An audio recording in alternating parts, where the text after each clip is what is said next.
Oh, how you doing, guys? Guess what I have in my pocket? Huh? Ta-da! I have a synthesizer in here. Yeah. Roland S-1. Dusty, beaten up, workman-like machine. Let's review this little thing right now. Hello, my friend. We meet again. It's been a while. Where should we begin? Remember System 1? Another synth by Roland nobody was asking for. ACB modeling, etc., all the hype. Can you tell the difference videos? All that jazz. With the price of analog poly like Minimoog. No wonder it was not popular. But times move on. Prices dropped. Volca was the new kings. And then, boom! ACB stuff was ported to portable format. Like that. Now, I looked at it in a different light. I mean, you pay peanuts and got a most important part of a System 1 without a keyboard that you never really needed and in portable format. And with a sequencer that System 1 actually never had, and a good one, 64 steps, not 16 like Volca's, not 32 like T8, 64. And without that plug out crap, and with rechargeable battery, and tiny. Wow, that's kinda a big deal. They basically gave you the most vital part of System 1 with benefits of a modern day. Okay, what do we have here? Mono, unison, and of course, poly modes.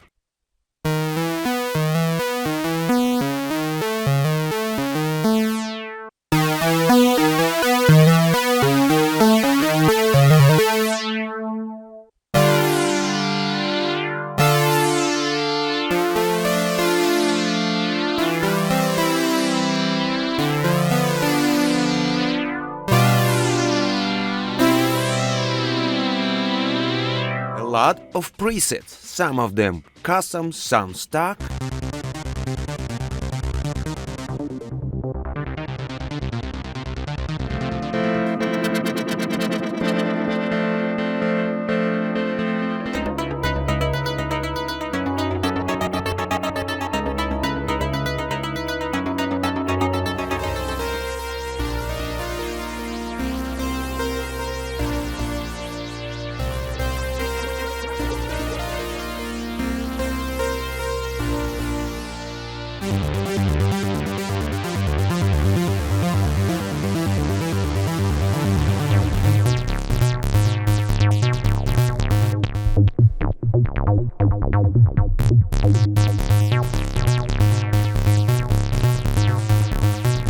Delay and reverb.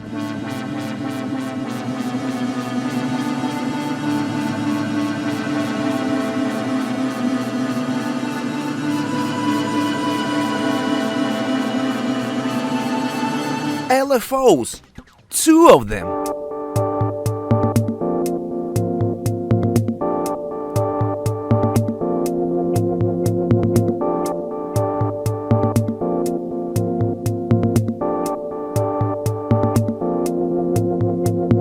And we actually have some sound design stuff which is actually hidden in the menu and behind shift combos, kinda metallic, almost FM stuff.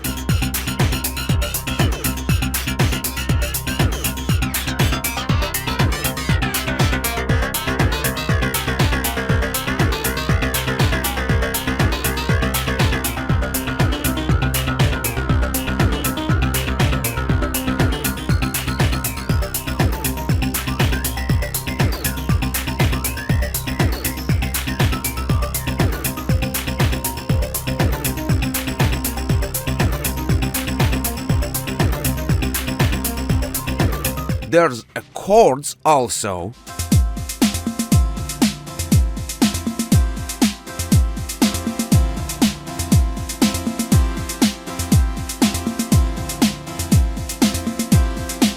And if you want to make some game sounds, you got it.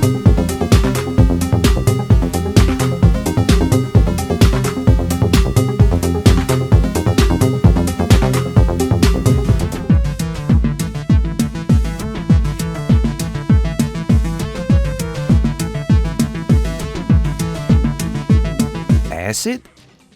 Well,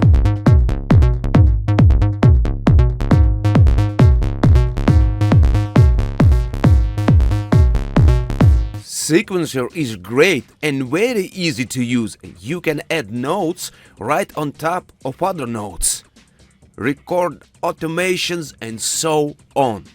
Awesome.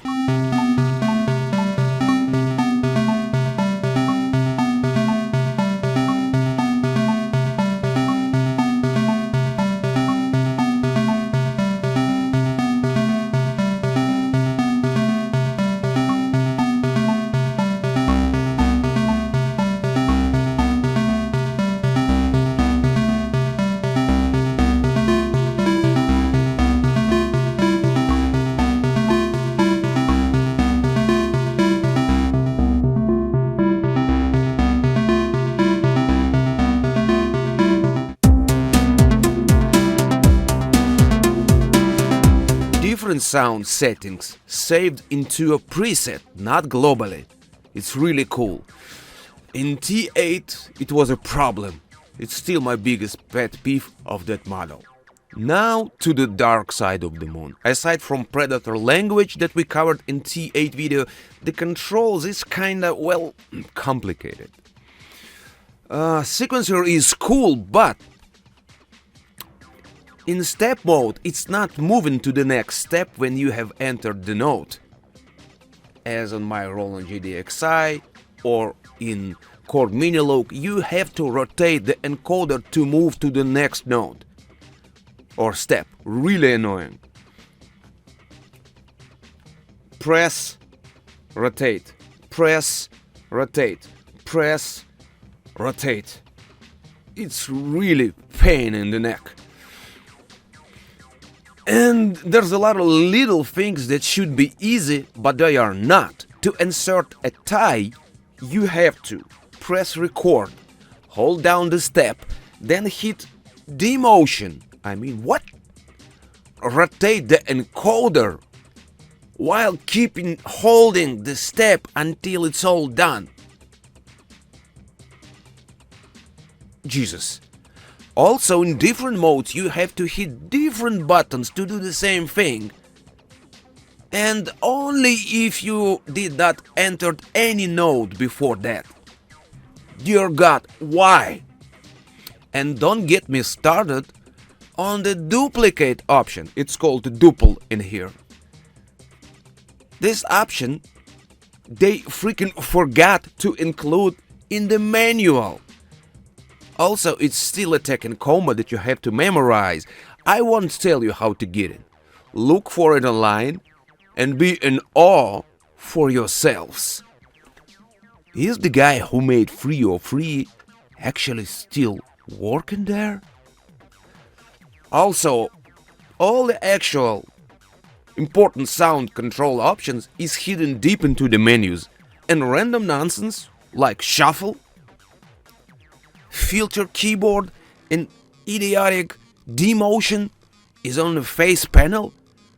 I mean, who greenlighted this? Well, instead of talking smack, let's listen to some jams I made.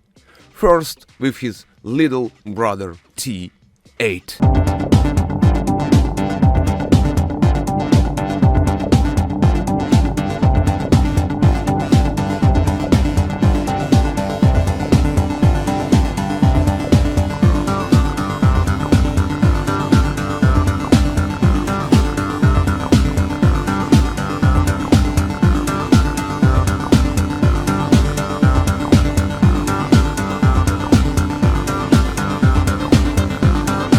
I know a lot of people asked about ambient.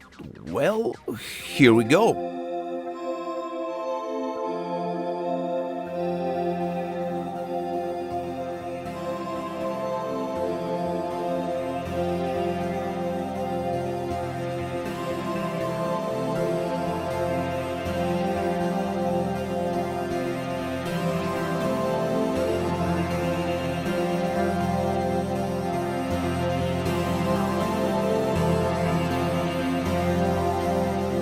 Now another one in the Streets of Rage style and analog bass helping it out.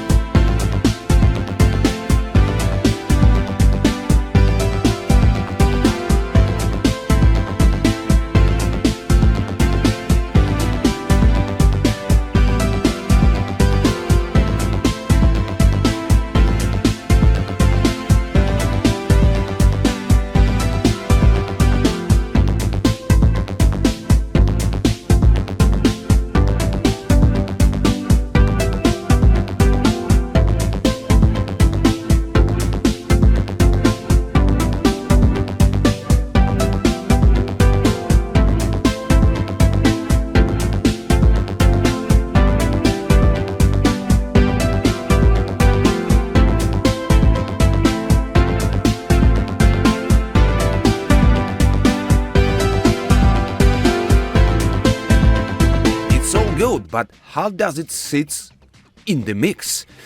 There's a track I made with S1 only. Every sound is from here, except drums, of course.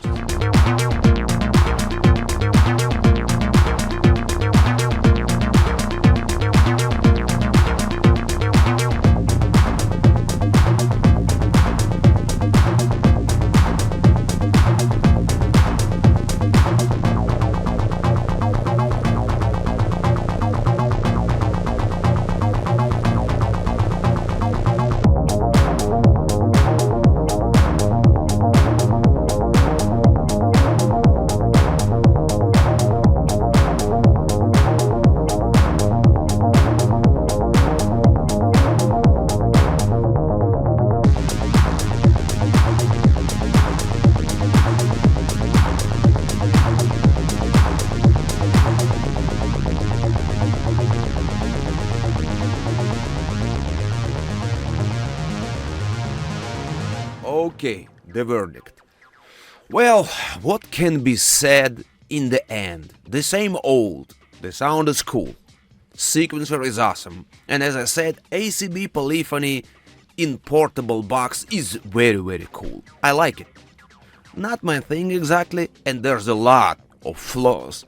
But you can't miss it. I always take this little bugger with me to wait in long lines or for long rides. And believe me, time flies when you play with it.